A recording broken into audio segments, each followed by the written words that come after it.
కథను వినబోయే శ్రోతలకు మనవి. ఈ కథ నచ్చితే లైక్ చేయండి, బంధుమిత్రులతో షేర్ చేయండి. ఇప్పటి వరకు నా ఈ ఛానల్కు సబ్స్క్రైబ్ చేయకపోతే సబ్స్క్రైబ్ చేయండి. అదేవిధంగా బెల్ ఐకాన్ని నొక్కి ఆల్ కూడా నొక్కడం మర్చిపోకండి. మీ సూచనలు, సలహాలు కామెంట్ల రూపంలో తప్పక తెలపండి. Thank you. ప్రస్తుతం చెప్పబోయే కథ పేరు పాపభారం. సామంతకుర్రు అనే గ్రామంలో సరమ్మ అనే ఆమె ఉండేది. ఆవిడికి పాపం భర్త చిన్నప్పుడే పోయాడు. అందుచేత ఆమె ఒంటరిగా జీవితం గడుపుకోవలసి వచ్చింది. పోతే ఆమె భర్త విడిచిపోయిన ఆస్తి అంతా ఒక చిన్న ఇల్లు, దాని వెనకాల కాస్త పెరడును. ఆ పెరట్లో మొక్క మోదుగా వేసుకుని దాని మీద వచ్చే ఆదాయంతో ఆమె ఎలాగో పొట్టపోసుకుంటూ కాలం వెళ్ళబుచ్చేది. ఇలా ఉండగా ఆవిడకు వేలు విడిచిన మేనమామ కుమార్తె కూతురికి పెళ్ళి అని 10 రోజులు ముందుగానే వచ్చి పెళ్లి పనులో కాస్త సాయం చేసి పెట్టవలసిందని కుమరగిరి నుంచి ఆమె మేనమామ కుమార్తె భర్త వద్ద నుంచి ఎన్నడూ లేని ఆపేక్షతో జాబు వచ్చింది. శర్మగారు ఆ జాబు చూసుకున్న వెంటనే ఇల్లు తాళం వేసుకుని ఇరుగు పొరుగు అమలతో కాస్త ఇల్లు చూస్తూ ఉండండి, మళ్ళీ 4 రోజుల్లో తిరిగి వచ్చేస్తాను అని అప్పగింతలు చెప్పి హడావడిగా పుట్టినింటికి వెడుతున్నంత సంబరంతో బయలుదేరి కుమరగిరి చేరుకుంది. సరమ్మ వెళ్ళడంతోనే పుట్టెడి చాకరి ఆమె పైన పడింది. పెళ్లి 5 రోజులు పెళ్ళుమంటూ వైభవంగా జరిగిపోయింది. సరమ్మగారు వచ్చిన పని కూడా అయినట్టేగా. అందుకని ఆవిడ కొంగున కట్టుకుని ఉన్న 4 రూపాయలు పెళ్లి కూతురు చేతిలో పెట్టి దీవించి వస్తానర్రా అని అక్కడ అందరితోటి చెప్పి బయలుదేరి స్వగ్రామం చేరుకుంది. ఇంటికి వచ్చి తీరా తలుపు తాళం తీసుకుని పెరట్లోకి వెళ్ళి చూసుకునేసరికి సరమ్మకు గుండె నీరైంది.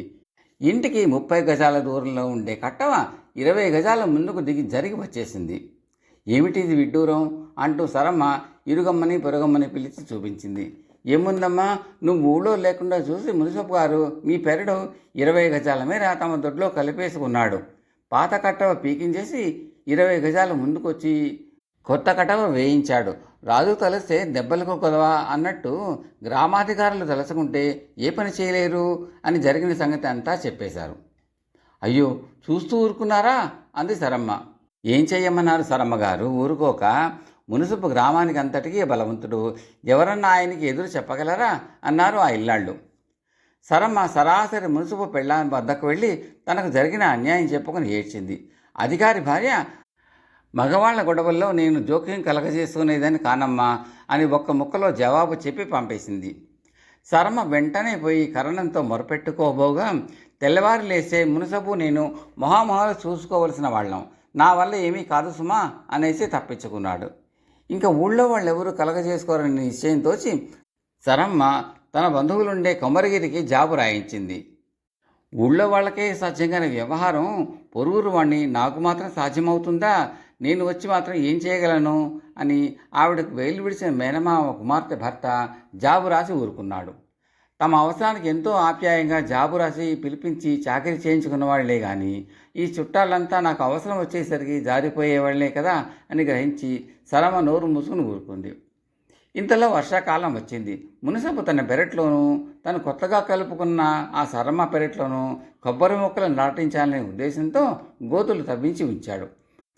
గోతులు చూద్దామని అతను ఒక రోజున అక్కడికి వచ్చేసరికి సరమ్మగారు గుణసంచి ఒకటి పుచ్చుకుని వెళ్ళి మునుసబు కొత్తగా ముందుకు జరిపించిన ఆ కట్ట వద్ద నిలబడి, బాబు మునుసబు గారు అని పిలిచింది.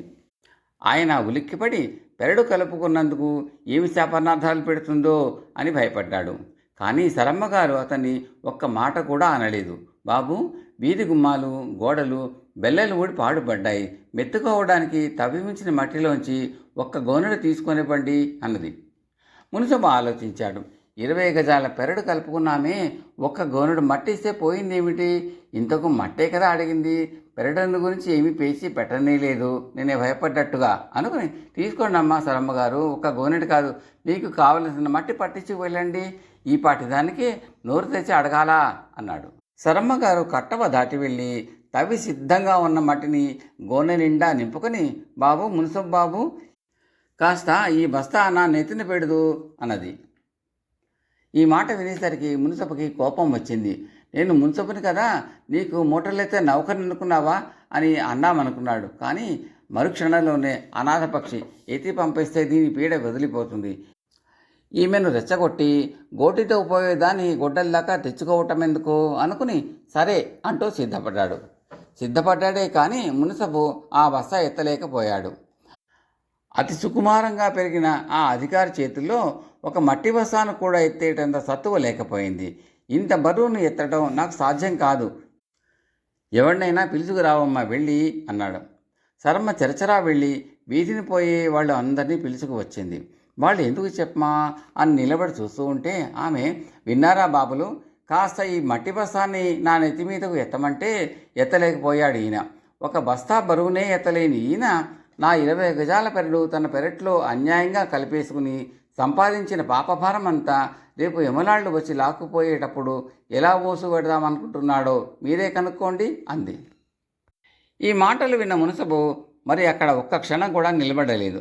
ఆ మర్నాడే కట్టబ వచ్చిన దారినే వెనక్కి వెళ్ళి యథాస్థానంలో నిలిచింది. సరమ్మ డబ్బు ఖర్చు లేకుండా మునసబు తవ్వించిన గోతులు లభించడం చేత వాటిల్లో మునసబు వేయిద్దామనుకుని సిద్ధం చేసుకున్న ప్రకారం గంగాబొండం చెట్లు సరమ్మ గారి నాటించి యావ జీవితము హాయిగా ఫలసాయం అనుభవించింది. కథ సమాప్తం.